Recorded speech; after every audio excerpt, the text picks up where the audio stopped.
Oh, it's fine. It's fine. Sonny, how about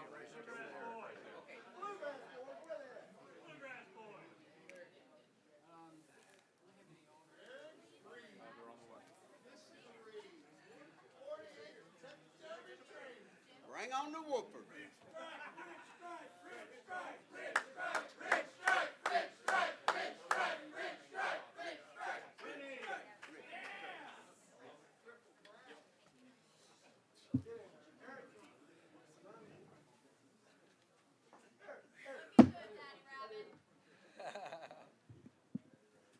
members of the media? We are so delighted to be joined by the winning connections of Kentucky Derby 148, Rich Strike. Gentlemen, thanks for joining us. We have trainer Eric Reed, winning jockey Sonny Leon, and Eric's father Herbert, who himself was a trainer. Y'all can sit. Okay. You want to sit? I need to. Bring us a drink. And we will be joined by winning owner Richard Dawson shortly. Eric, Yes, sir. how did this happen? He passed them all. How are you feeling? I'm elated. I'm happy because this horse trained good enough to win. This rider has ridden him all along as he learned the process, and he taught him to run through horses, and he taught me how to do what I'm doing. So I'm surrounded by the best. Amen, brother. At any point this week, did you really believe yourself that this could happen? Yep. You let I yourself. didn't think I would win necessarily, but I knew if he got in, they would know who he was when the race was over. And can you describe the race for us from your perspective? Just take us through it from like coming into the paddock, going out on the track. Take us through the whole thing, if you would. He was calm walking over with all the drums and the noise. I was a little nervous, but he handled it like a pro, like he had done all week schooling. He got in the paddock. He was really composed. When he walked on the track, I watched him, and I could tell he had perked up, but he was still well behaved. When the gate opened, I saw Sonny immediately took him over, saved all the ground. He did what Jerry Jim Gotchin says, and that's ride the rail. And in the middle of the turn, I lost him for a brief second, and then I saw him at the head stretch when he cut in, and I passed out. I don't remember what happened after that.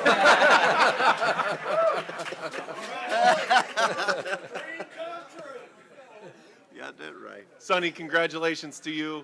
Your first graded stakes victory comes in the Kentucky Derby. Is that right? Yes, sir. Unbelievable. Unbelievable. Describe the trip to us. Wow. Well, we had a difficult post 20, but I know the horse. I know the horse, he can be in the race, and I don't know if he can win. He could win the race, but I have a good feeling with him, and, well, the horse brought a little bit slow. That was good for me because I can go to the rail and say a lot of ground. Well, I get good position, and the 5A, I asked him to hang a little bit, and he answered so quick. He said, hey, I got some horse for my something.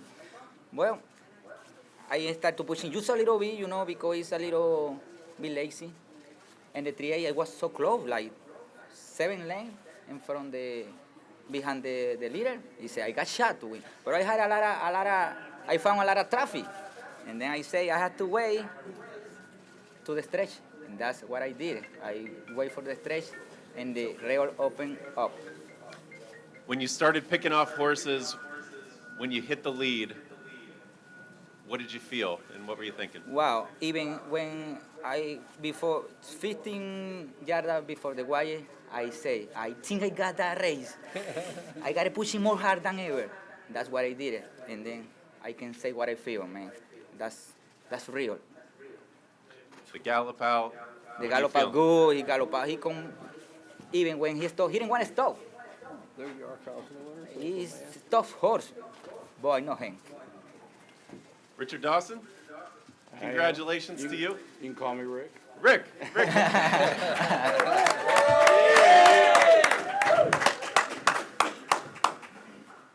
How are you feeling, Rick? What planet is this? I've been propelled somewhere. I'm not sure. This is unbelievable. I asked my trainer up on the stage, I said, you sure this is not a dream? Because it can't be true. And now he assured me this is real. And I said, okay. How much courage does this guy have? Wow. And he has as much courage and he's as fearless as our horse. And it's a pretty tough combo. Obviously it's a Derby and there's extremely difficult to get, you know, to get a path and make your way and get a ton of racing luck to get there. But you also got to be pretty good, and he's really good. And Eric brought this horse along in a fashion that spaced out races.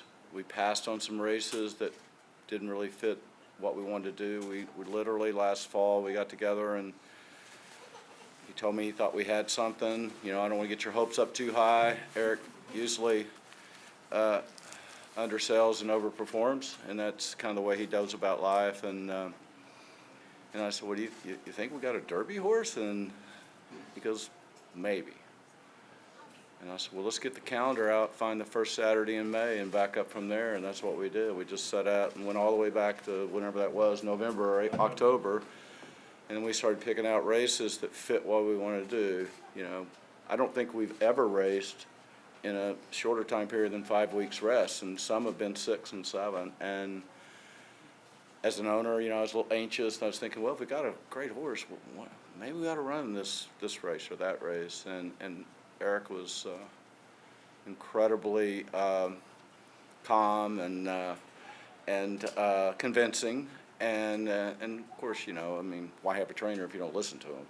And I'm not a 50-year horse guy, and so I trusted Eric to always tell me the truth. Sometimes that wasn't good news, but I knew it was always the truth, and I can deal with that. And that's the relationship we built, and here we are. And Sonny Eric sold me on Sonny. In fact, Sonny, you don't know this, but a month or so back, we had a conversation, like most people. You're looking at options. And it was, if you get in the Derby, are we going to stick, you know, he said, I want to stick with Sonny. And I said, yeah, exactly. I would never, ever change at this point. I said, I may not change my socks, let alone my jock, you know. And I said, I've watched Sonny ride a bunch, and his courage, his smartness on the track, his athletic, he's athletic. If you don't ever wrestle this guy, because it's not going to be fun. But he's our kind of guy. Sonny, you seem super calm. Were you intimidated by today or the moment at all? No, I was excited. A lot of people asking to me, hey, you are nervous? I'm not nervous. I'm excited. First time the Kentucky Derby, I got to launch a horse. Nobody know my horse like I know the horse. Me. Eddie, and Richard, but somebody else, they don't know the horse. Eric, your faith in Sonny was rewarded. Can you talk about that conversation and keeping this man on your horse? Well, everybody was Sonny Leon at one point in their career. They just needed the big stable or the good horses to take them to the top. He could have gone. He's a family man. He's the leading rider where he is. He was good enough to get me here. So the difference between the Sonny Leons and the guys everybody sees every day is they ride those horses all the time. He doesn't get a chance, but where he rides those horses everywhere, and he wins all the races. And he's a great rider with a lot of courage, but he has a very smart head and a good sense of pace. And he's ridden for me for 2 years.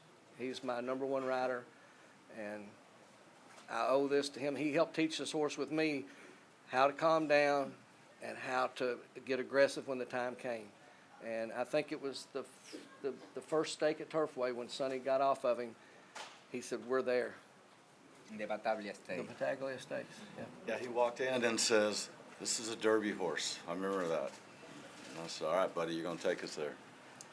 And he did. I want to say I lost 2 of my assistants a year ago that I grew up with. They worked for me for 25 years. James Wellman in Hollywood. They both passed a cancer within 3 months of each other.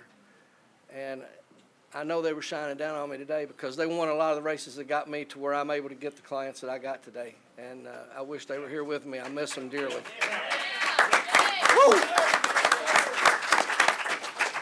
Well, and Eric, even though the national stage like this might be new to you, you've won over 1,400 races. Just tell us about the road for you personally to becoming a Kentucky Derby winning trainer. Give us the story of your training career.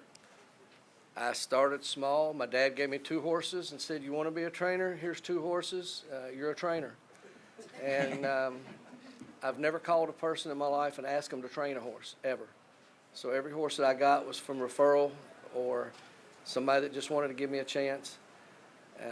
We ran some big races. A lot of people don't know who I am, but I was that far from beating Zenyatta in 2012. We've won a graded stake now, too. But we don't go out and buy the big horses. We just try to have a good quality stable. We always perform well. Our percentages are always good, and we take care of the horse first, and the rest falls into place. So I never dreamed I would be here. I never thought I'd have a Derby horse. I never tried to go to the yearling sale and buy a Derby horse. I just want to buy my clients a horse that would keep them happy, have some fun, maybe make a little money. If we got a good one, terrific. So this was never in my plans. Everybody would love to win the Derby. I always would, but I never thought I would be here, ever. I mean, you were 80-1. You were chasing the Louisiana Derby winner and the Bluegrass winner. Winning this race, what does it tell you about horse racing? What does this mean? It's a horse race, and anybody can win, and the tote board doesn't mean a thing. Herbert, you were a trainer for 40 years. What are you feeling right now, seeing your son win the I Derby? can't explain it. I'm as proud as I can be. And he's been going to track with me since he was 6 years old. And that's no bull. He'd go every day. And when he was 8, he could put a spider bandage on a horse. And most people don't even know what it is anymore. So he told me, he said, he graduated from high school on the road, and he said, "I know what I want to do. I'm not going to college. I'm going to train horses. And if you find something you love to do, you never work." And he found something he loved to do, and he's good at it. And I'm proud as I can be of him. Thank you, Fisher.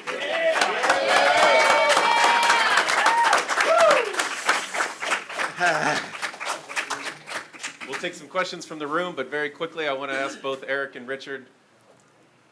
I know you're still soaking this one in, but what do you think about the Preakness? Yeah. Let's see how he is tomorrow, but you know, that's obviously the spot we got to look at. We'll see how he is, and we'll make the call in a few days. Richard? Ditto. Who wants to ask a question? He's made the right move so far. We'll probably just stay with that. Ron Flatter.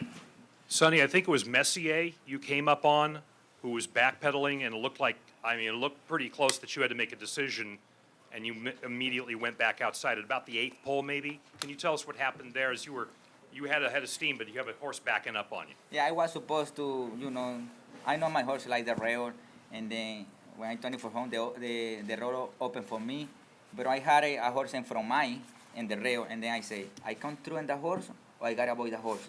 And he said, I don't wanna take a shot. I got a horse. I'm gonna avoid the horse. That's what I did. Tom. Yes, Eric, what led you to claim the horse? What were the expectations when you did make that claim? Well, Rick and I were trying to build a stable. He'd gone through a rough patch, and he really should have got out of the business, but he decided to give it another chance, and he came to me through a friend named Pete Giroux. And we actually tried to claim another horse in that race as well, and we got outshook. But what I liked about this horse was he had had fantastic works before his first race at Ellis Park. And works a 2-year-old normally doesn't do, and they bet him down pretty hard. But they ran him on the turf, and handicapping what I saw on the horse, I thought they probably ran him on the turf because they wanted the distance more than the turf. And he ran terrible. I just saw when he was in for 30, I said, this horse, he was working very good on the dirt. he was bet in a maiden special weight. They didn't think he was a cheap horse, so they wouldn't have ran him in a maiden special the first pop, and they bet him. So I was taking a gamble that it was the turf that got him beat, and of course he won by 17 or 18 lengths that day that we claimed him, and obviously it was the dirt. And when I ran him at Keeneland, Julian LePeroux got off, and he told me, he said, this horse has a lot of talent. He's very green, but he said he probably was the best horse today. And that's when I thought we might have something. We should note that he was originally campaigned by his breeder, Calumet Farm. Calumet has now bred, we believe, 9 Kentucky Derby winners. That first race back here at Churchill Downs, what do you remember about that win?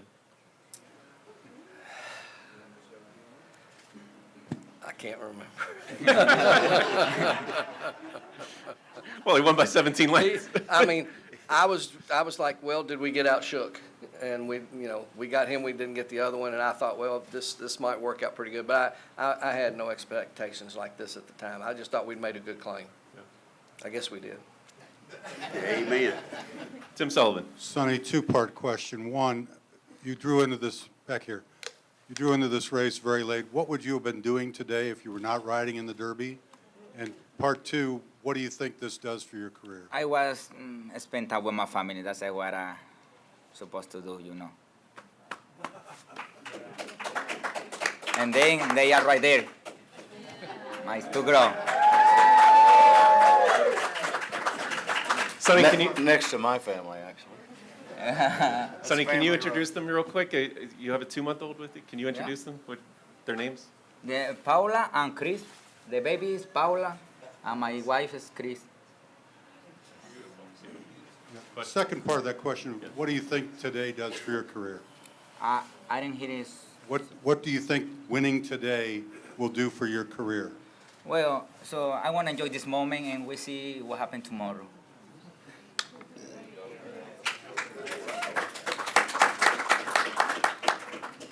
So, just a question for Mr. Reed. After the race, your daughter said that she got married recently, but that this was way better than that. So, I think that they're sitting over there. So, have you got a message for your new son-in-law? Get that fantasy football team going. That's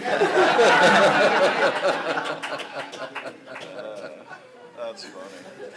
That's good stuff. I'm over here. Eric, you jokingly said that you passed out in the paddock. There was a video that looked like you did kind of crumble. What actually did happen? I have a real bad back, and I've been going to therapy a lot for the last 3 months, and I've got some issues that I'm dealing with, and I pinched something. My legs were buckling, and I just felt I needed to stretch out, so I went down. That's my story. I'm sticking to it.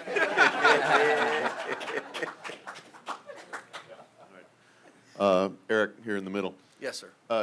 You had obviously a terrible tragedy with your barn. How did you come back from that? Did you consider getting out of the business at that point? Oh, yeah. I mean, when we drove up on that night, I told my wife, I said, we've probably lost everything. And by the grace of God, the wind was blowing in a direction that kept it from getting to the other 2 barns. The next morning when we saw the devastation, because this happened in the middle of the night,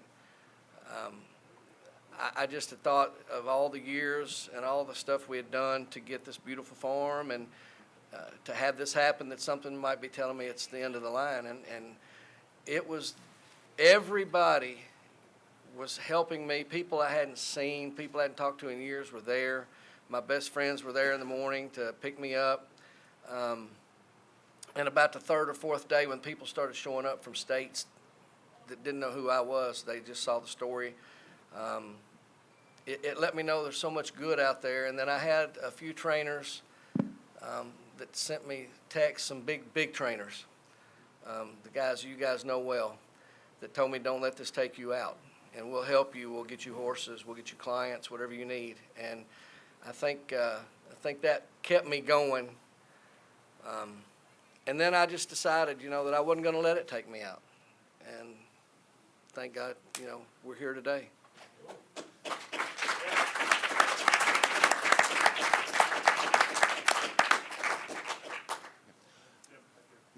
Question for Eric. A win like this with a horse that hadn't been in the, wasn't in the race until yesterday morning, and had 100-to-1 odds for a morning line.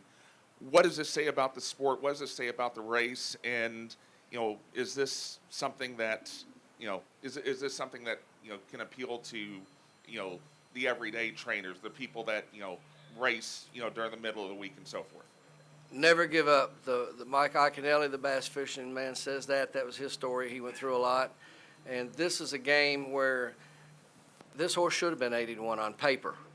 But we train him, we're around him every day. And, small trainer, small rider, small stable. He should have been 80-to-1. But I've been around a long time, and I've had some really nice horses. And, we knew what we had. I'm not telling you by any means we knew we had a Derby winner, but if we didn't think we were going to be in the Derby, we wouldn't have been prepping for this all year. We knew we had a horse that was capable of running good.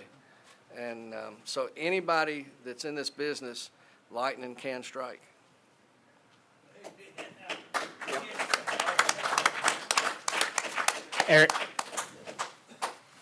Eric, I was wondering if you could tell us a story of how you found out that Ethereal Road had scratched and how you got into this race. Oh my gosh. And what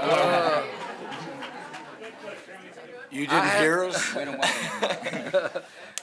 I have a guy that was assigned to us, and he gave me a lot of information every day, and he would text me each time a horse would withdraw. And at one time, we were 24th, and we got up to 22nd, and then the Lexington Stakes came, and we were back to 24th. So we came here on a prayer, and I told my dad, and I told Rick, I said, the worst thing can happen to us is to have a call a day or two before the Derby and say you're going to get in and not be prepared. So we came up. We trained against all odds. Nobody thought we could get in. We got a defection. We got another one. The morning of the race, of the entries, at 8:45, I was notified that there was no scratches, that we were not going to get in. The security guard was told to leave the barn. I texted my dad. Didn't happen. Texted some friends. We didn't get in. Sorry, guys. I went into my crew because I knew they were going to be really let down. And I said, guys, look, we didn't make it, but we were number 21. And I said, we got to get ready for the Peter Pan next week, and if we run well, we'll go to Belmont and show them that we belonged. And I was trying to keep their spirits up. It didn't matter how I felt because I have to keep my crew going, and they were really sad. And then about 5 minutes till 9, my pony girl, Fifi, calls me on the phone. She goes, don't do anything with your horse. Don't move him. I says, what do you mean? See, she calmed down. And she goes, no, you're getting in. And I says, no, I'm not. I've already been told I'm not. Somebody gave you bad information. And she goes, I'm telling you, I just got notification that Wayne's scratching and you're going to get in. And then Barbara Borden calls and she says, this is the Stewarts, and tomorrow in the 12th race, the Kentucky Derby, do you want to draw in off the also eligible? And I couldn't even breathe to answer and say yes. I was like, what just happened? I was told no. I lost my security guard, and now I'm in. So, or we're in.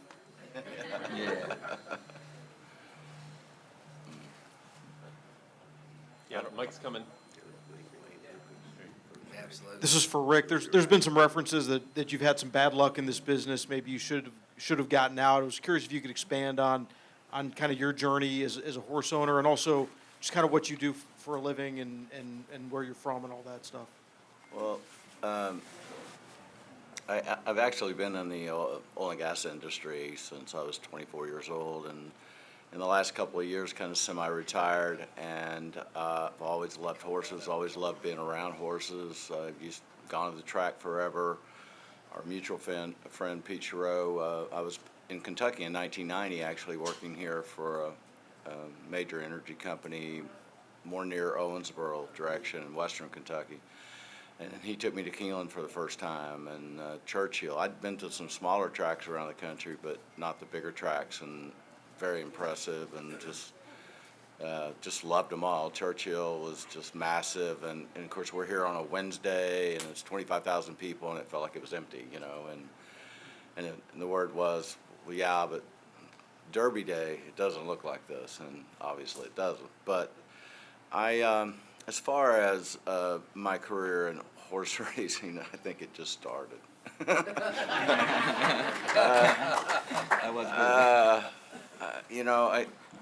I don't think we've had a horse win an allowance race yet, have we? So Rick, how many horses do you have in training right now? I have two. We have one. We had one. Okay. I have two horses training. One is is rehabbing that was in training. It's not a serious injury, and we had a really nice filly that was really fast. We had great expectations for her. Eric detected a little something with her one day during training. We had training, and we had the vet take a look and said, yeah, she has a little knee issue, and she might run 20 more times, but she may not. And Eric and I made promises to each other a long time ago. In fact, Eric made this promise to himself a long time before he met me, but we just don't push a horse on the track that's not ready. And so I liked her so much. This was interesting. We've just bred her to Keen Ice. I'm kind of in the Keen Ice family, as you can tell. And just recently, I actually bought a yearling that's Keen Ice. That's an Ohio bred. So that's kind of the family right there. It's very limited. I guess there's 5 horses, you know. And I think the most horses I've ever owned a share in at one time is maybe 6. But I didn't get into this to win the Kentucky Derby, although I'm not giving the trophy back. But I got in it because I loved it, and it was interesting, it was fun. I was at a point in my life where I had the time and the energy, wanted to go to the farm, wanted to go, and I learned the business, and Eric was so great about teaching me, you know. If I asked him a stupid question, he didn't say that's a stupid question. He would just, you know, he would give me a great answer and truthfully, and I would learn from that, and that's how we built what we built. But as far as my bad experiences in horse racing, I'm not going to go there. Thanks, though. It's easy to forget them now, right? Yeah, we did get the last laugh. Let's put it that way. Keen Ice pulled off a pretty big upset once upon a time. Absolutely. By the way, we'll be at the Travers this year too. So, so how many winners do you think you've had? Less than 10. Right on. Congrats. I just won the lottery. I'm telling you. Hey, a question in Spanish. ¿En español? Spanish. Yes. Ok, primero, congratulaciones a todo el equipo, espectacular. Para Sonny, venezolano, latino como yo, indicar que... Okay, say congratulations everybody. Ok, Sonny, has logrado la victoria más importante de tu carrera acá en los Estados Unidos. Esta mañana cuando te levantaste, pensaste en este triunfo y luego tuviste una estrategia que la puedo ver en estos momentos, partiendo por el puesto número 20, como lo hizo Big Brown hace mucho tiempo, y buscaste hacia adentro. Y al final, faltando 100, había un caballo delante tuyo, sorteaste ese lugar y volviste con todo. Una gran victoria, una gran estrategia por parte de todo el team. Te felicito muchísimo. Gracias, gracias. Bueno, anoche me puse a ver todos los replays de los últimos 12, 15 años del Kentucky Derby. Vi la carrera de Mike Bear. Tengo que hacer esta carrera. I gotta do the same. Y bueno, eso fue lo que hice. Sabía que tenía un puesto difícil. El caballo brinca lento. Me ayudó mucho eso, porque cuando ellos rocharon, ahí me dio chance de bajar y ahorré mucho terreno en esa primera vuelta. Y bueno, en el estrecho tenía como meterme adentro entre el caballo que iba delante de mí, pero no me tomé el riesgo porque ya traía el avance ya. No fuera a hacer que se me fuera a intimidar el caballo. Entonces no me tomé el riesgo y traté de evadirlo hacia afuera y el caballo ya venía con el avance y respondió para ganar el Kentucky Derby. Claire. This question is first for Rick and then for Eric. In the past year, I would say, I'm sure several people feel there's been a little bit of a cloud over the sport and the Kentucky Derby. How do you feel the win for the little guy impacts the morale of the sport? First, Rick. I can't imagine how it doesn't make us all feel better after what we've all been through for the last few years, just with all the COVID and shutdown and lockdown and all that. I think the world, and at least in the U.S., people are just really wanting to live again, breathe again, get out and about again, do all the things they love to do. And so I think horse racing could be a really good avenue for those folks to fall in love. These horses they're just unbelievable. I know probably 99% of you have pets at home, and these horses become almost like pets. Eric sent me a picture a couple of days ago, and Rich Strike's laying in the straw, and a couple of the handlers are laying on him, and they're all napping. And he goes, the caption was, "I think our horse is cool and ready to run." I said, well, if we can wake him up, I guess he is. So it's got to be a feel-good story, and I hope everybody takes it that way. I feel like the luckiest man alive, but that's actually my nickname, so sorry. Can't help it. Eric, you've been peeking at the replay. What do you see when you watch? I know, we both He were. won again just now. He just won. Still the winner. We won again. I keep thinking somebody's he didn't get through, but he did. So.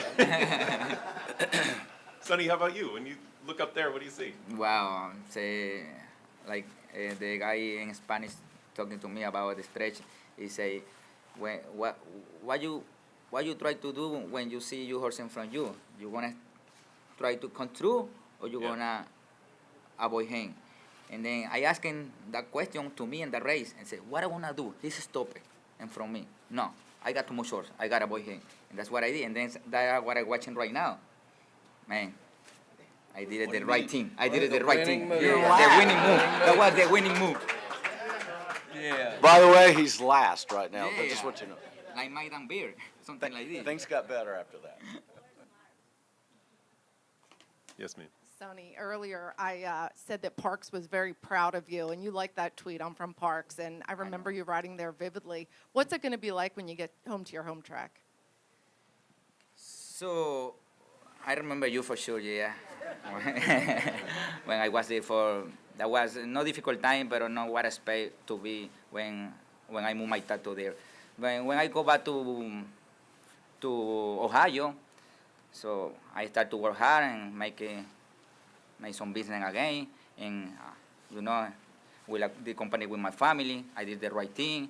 And then this guy over there, he called me a few times. He was very insistent with me. Hey man, we gotta work together. We gotta work together. And someday, I call her back. Man, you got my tag. You got my book. It's now or never. And we are here, man. And who's that? Who's your agent? Yes, right there. Jeff Parent. Yes, Parent. Best agent in the business. Congratulations to you too. I gotta say thank to him, because without him, who knows if I was here or not, Yeah, if I had it here or not. Then thank you very much. What are y'all doing tonight? I'm going to go to bed. I have to go to work. Well, Wow, that's the true trainer answer right there.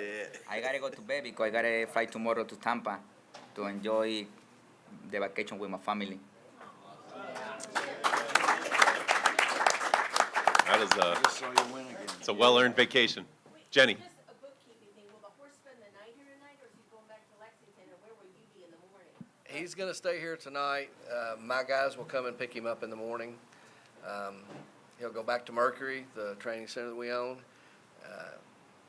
and we'll start all over tomorrow like we do every day. What time do you think he would, I probably will have him out of here about 9 or 10.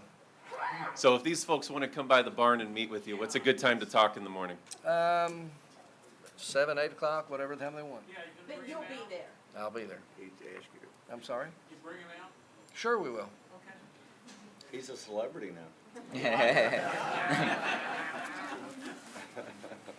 All right, last call for questions. Gary.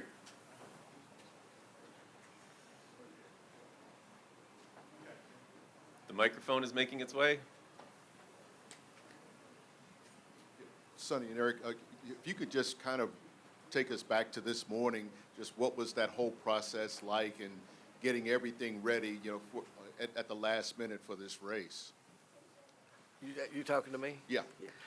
Well, And for Sonny. we had pretty much everything wrapped up yesterday, and what I told everybody that came with me, and I have a lot of friends sitting over there, I said, this is going to be a fun day. The pressure's not on us. We're a long shot. Everybody enjoy it. We might not ever get this chance again, so let's not waste the day worrying. And we all painted our little pinky gold for luck. Everybody here's holding them up. And we had a few drinks. We had a lot of barbecue. We had a great time. And like a friend of mine, Scott, told me, he said, we had great karma all day, and here we are.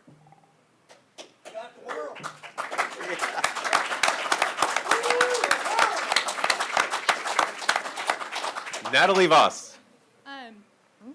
This question is for Sonny. It looked like the horse had a little bit of a moment with the pony horse after the race. Can you sort of take us through what happened there? Yeah, it's the horse is most of the time is excited. And the race after wire, like you see, he don't even tire. He was tough, even when he come back to the pera, and then he say, "Hey man, like I did it. I'm gonna relax now." That's Richard Strike. It's a tough horse. He'll be taking a nap tomorrow morning at 10. Every day he's asleep at 10. So Every day. you might want to get your interviews in before he takes his nap. So. Eric? Okay. We got to go. Congratulations to you all. You're going to go over to the Derby Museum and celebrate. Congratulations. Thanks for spending some time with us. We'll see you in Baltimore.